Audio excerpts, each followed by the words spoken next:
Hello everybody and welcome to this playthrough for Pro and Expert Division with various wins for the Origami 9-hole cup. A full 9 of the Sakura Hills with new hole location, and that's going to be exciting.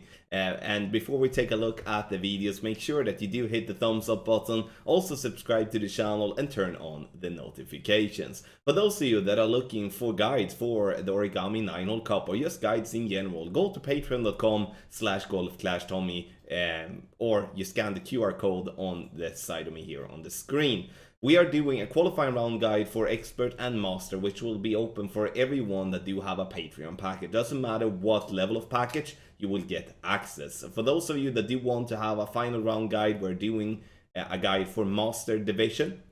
And then everyone that do have the ultimate tournament guide package will receive that guide, and though that is for everyone that you have ultimate tournament guide package for pro, expert, or master, or any package above that, you will get access to the master guide. And it's, as always, strongly recommended to move up in division in the 9-hole cup and try out playing from the third tee. You can follow me along here in the video by using the info box on the right hand side to get the club distance adjustment, elevation adjustment, and what ball and club type I suggest you to play with. Have in mind though that I'm playing just the wind I'm getting in the practice mode, which means that there will obviously be areas that are not covered, and I might be playing with higher level clubs or lower level clubs than what you have. I might play with a better ball or with a worse ball than you want to use. Everything like this is obviously hard to do 100% accurate to suit everyone. That's why it's important for you to listen to my explanations and make sure to take the parts that you feel is important for you to bring to your game and use those, and the other things you're just leaving behind. Enough talking from my end, let's go to hole number 1.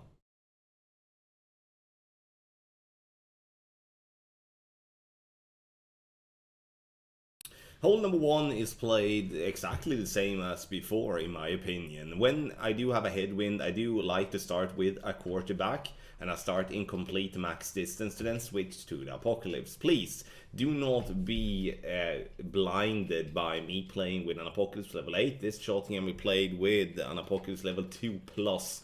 And the reason I want to play with Apocalypse is due to the curl, because we do want to push the ball to be as far right possible. So starting with the quarterback, starting with the quarterback, switching to the Apocalypse and Thornbag, then using 6 top spin and 3 right spin. Adjustment is max +10, and then full curl to the right with max overpower with a slightly slower needle. Then the ball will get down there. Obviously, if we do have a tailwind, we can then push the ball all the way to green, and that's going to be a fun shot. But I think the more sensible way and the more consistent way of attacking the pin for an eagle would be to just lay up where we are now, regardless what wind direction we have off tee, and attack with our short iron.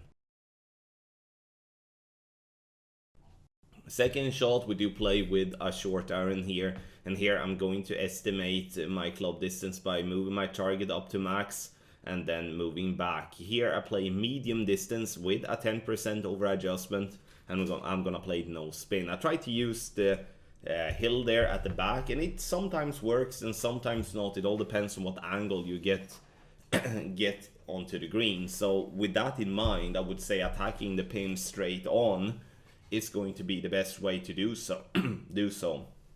And because we don't like to play with inconsistencies on that hill on the back there. But again, I'm not ruling it out from certain angles, but I would say from a consistency perspective. Adjustment is done. Always pull over the bullseye, center the ball, hit perfect, and we're gonna have a good chance of getting a drop here on hole number 1.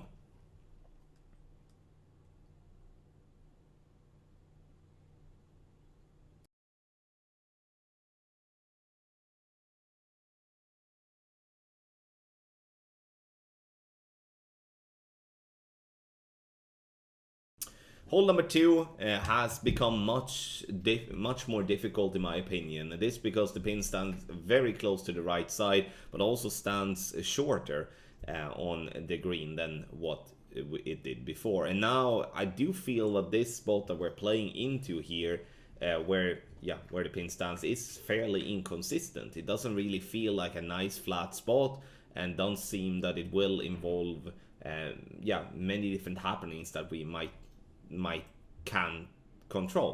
Here I'm playing from absolute min line with my Grizzly with a sniper in crosswind and in headwind. I will do that with my sniper. If we do have a tailwind, we can play with the Grizzly instead.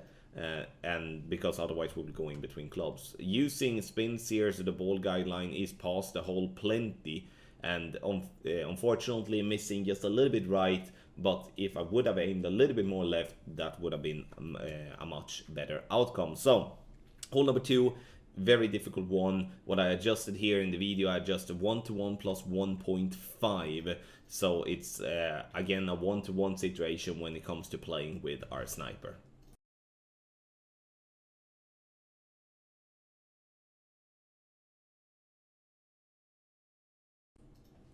So for the drive, I'm starting with the quarterback from NMT, and then after that I'm switching to the big topper, because I do want to have as much topspin possible. When it comes to tailwind like this, it doesn't really matter what big topper level you have, because you will still be able to have the power enough, and you will also have the topspin enough. Those of you that do have the possibility to play with a Thor's Ammo level 6+, or an Apocalypse level 6+, then I would recommend to do so instead, because you will have more power and you will still have enough topspin to make it over after the first bounce.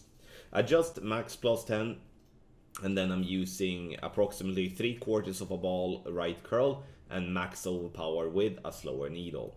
Getting the ball over to the other fairway is essential to have a chance for the albatross. If we do have a headwind off tee, we can't really do much. I'm gonna have to lay up on the first fairway.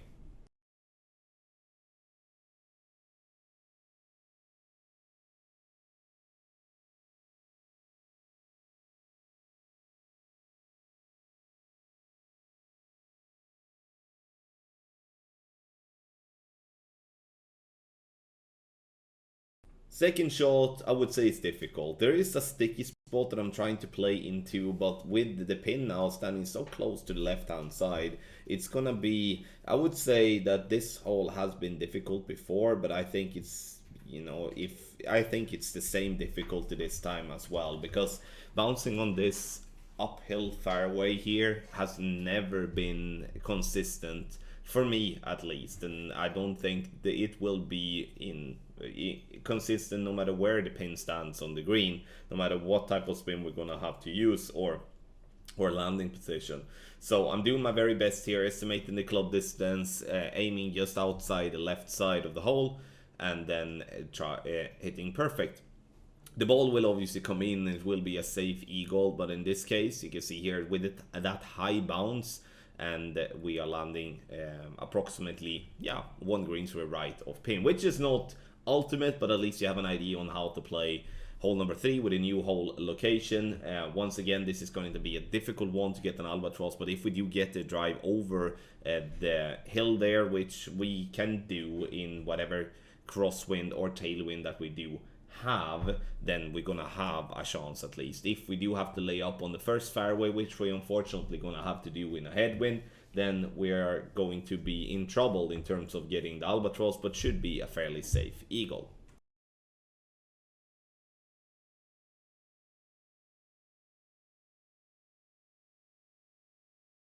Hole number 4, the pin stands now more right and a little bit closer towards the tee than before. I would say it's pretty much the same, and the play is going to be the same as well. We're bouncing just before the rough and the sand, bouncing over the right part there. I'm using a little bit of left spin to come in more from the right side. I think that's the better way to do. 2.5 left spin and 5 backspin is what I'm using here, and adjustment is 8 rings for 6.5 miles per hour. Obviously the adjustment here will be different depending on what wind angle you have, so this is just a reference, but should help, especially if we're having wind right to left or even left to right for that matter. Bounces on the fairway and not even close to the rough line with the first bounce, comes in with a lovely speed and giving ourselves a hole-in-one. Sure, there is a possibility to play for that very skinny rough bump there as well, but I would say on this par 3, which is fairly simple, and I would say it's a little bit more simple, or it's simplified now after they have moved the pin to another location. So good chance here on hole number 4.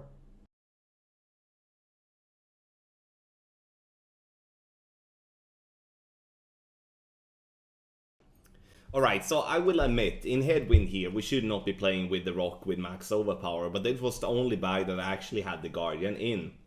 So, in a Headwind here, I would recommend to play with the Apocalypse or whatever driver that gives you the most power, and pack the Guardian. So, using 5 topspin here, max overpower, but again, this is only for getting the ball up there on the fairway, because I do want to use the Guardian. So, bouncing on the fairway, up past that little fairway and sand there on the left, and now we are around 355 to 365 yards, and that's actually perfect when it comes to playing the second shot with the Guardian. But again, play with an Apocalypse or any other club that gives you more power than the Rock. In Headwind, in Crosswind and Tailwind, the Rock is a perfect use for its beautiful accuracy. So, when it comes to the second shot, I'm actually using the Guardian. After playing the rough bump plenty of times in practice, I do believe that the rough bump is going to be even more inconsistent now, with the pin standing further back on the green. Before it did stand shorter, and then it was easier. And then it was easier to attack the pin by doing the rough bump. So using the Guardian, aiming behind the pin for the ball to bounce past and then roll back. Obviously, the shot is not dialed in, as you can see here, based on the result, but the idea at least is something to that I do believe is the best way to do with the new hole location here. Bouncing on the green, as you see, getting past the pin, and sure, I'm getting close, but I should be adjusting a little bit more to allow for the ball to get further back and then not be so much left, even though it's assuming. I'm using no elevation and true club distance for the second shot.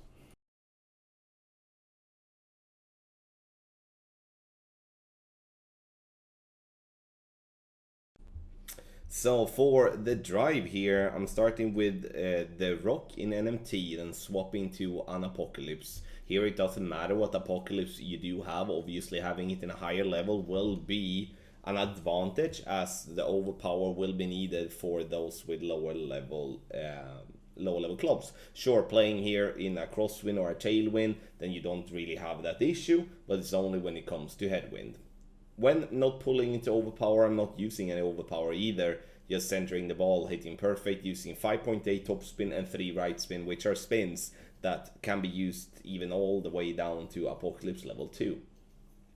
Ball rolls down the fairway. The only goal here now is to be consistent with my drive yardage and get myself prepared for a second shot with my sniper.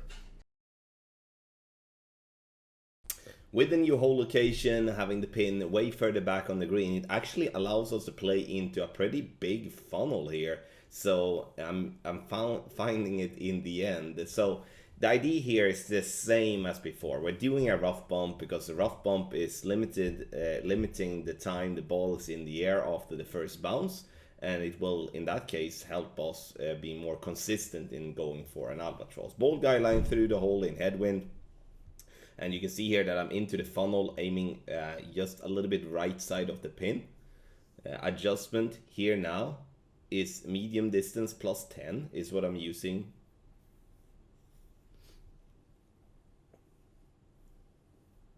And then centering the ball and hit perfect. And you will notice here now that the ball, once rolling to the green, comes in with a very nice speed into the funnel, and we drop it right at pin. Sure, it is a little risky maybe to aim that far out on the right side, but I think the funnel makes it worth it. And if we are just making sure not under or over adjust our shot, then we're gonna be fine. Sure, you can play bouncing over onto the green, you can move more left and do a rough bump from there as well. But if you're going to go aggressive, not, let's say like this, if you're going to go for the albatross, the way explained here in the video is the best way to do so. But you can obviously play simpler routes, which will allow you to get the albatross less times, but it will at least minimize all the risks.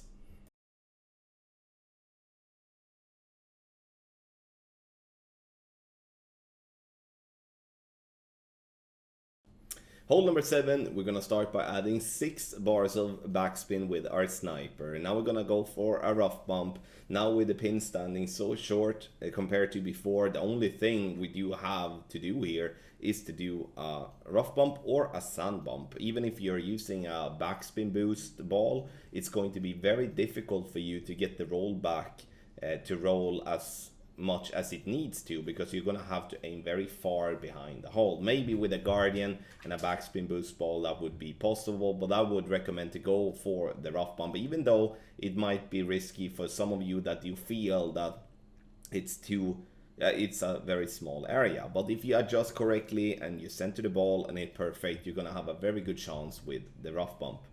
Bouncing into the rough, you could see that I aimed 1 green square right of the pin with the ball guideline, sorry, the bullseye to be just before it shows it bounce on the fairway. And this is to compensate for the headwind that compresses the ball guideline and will land further back. If we would be having a tailwind, I would not be aiming at the edge of the rough line.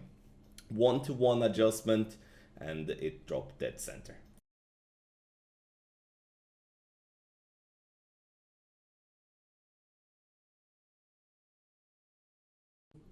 For hole number 7, now I do think there is tons of value in trying to push the drive as hard you can to the right. So what I'm doing here is that I'm playing with the rock.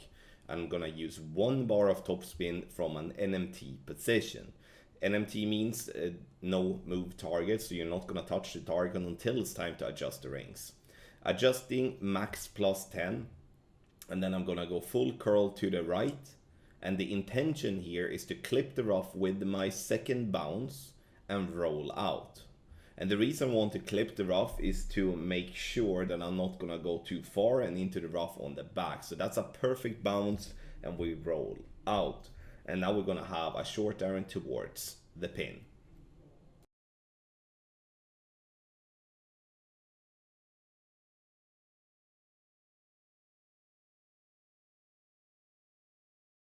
For the second shot, now with the pin standing so far right and bouncing on this fairway before the green is so weird in my opinion. I decided to go with a max backspin shot here, and I'm gonna go with the ball guideline to point approximately half a green square right in the divide between the bright and the dark green square row, using max backspin and 0.8 right spin. I'm adjusting 3 rings for 6.1 miles per hour. I would say that the true elevation here would be no elevation, and then whatever slider that becomes with that.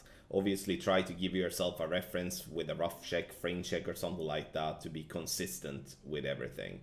Bounces past the pin, rolls back dead center for a lovely eagle here on hole number 8, which I do think that the new hole location is still not as equally tough, a little bit easier than the one we had before, because before it did stand it's so short, but now it stands very long and right, so it's kind of the same but still a little bit easier.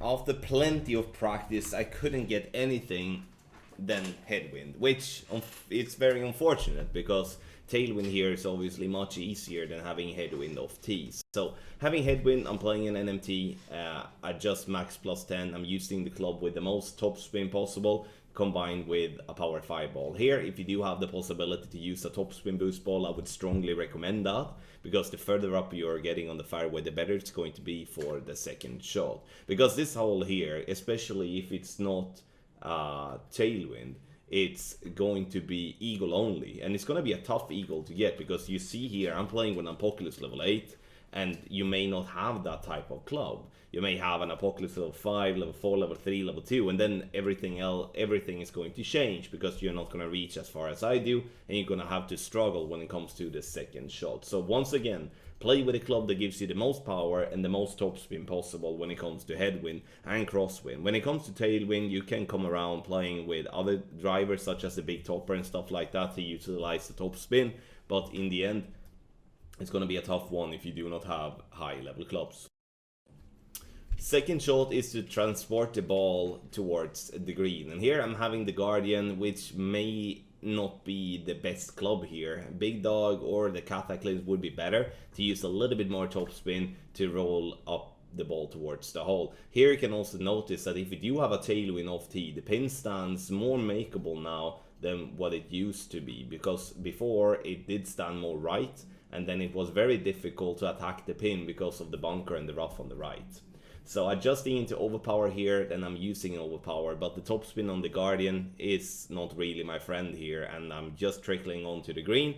And just for reference, having the ball from the having a pot from the distance that I have there on the green is gonna equal almost a max overpower pot. So please push harder than what I'm doing here. Make sure to pack a wood club that give you more topspin so you can roll the ball up towards the green. Sure, even though if you fall back due to the hill there past the pin, it's still going to give you a much shorter and sweeter putt for the eagle. But once again, to summarize, in headwind and in crosswind are playing for eagle only. In tailwind there opens up a possibility to attack the pin for an albatross, but you need to reach far up the fairway to do so.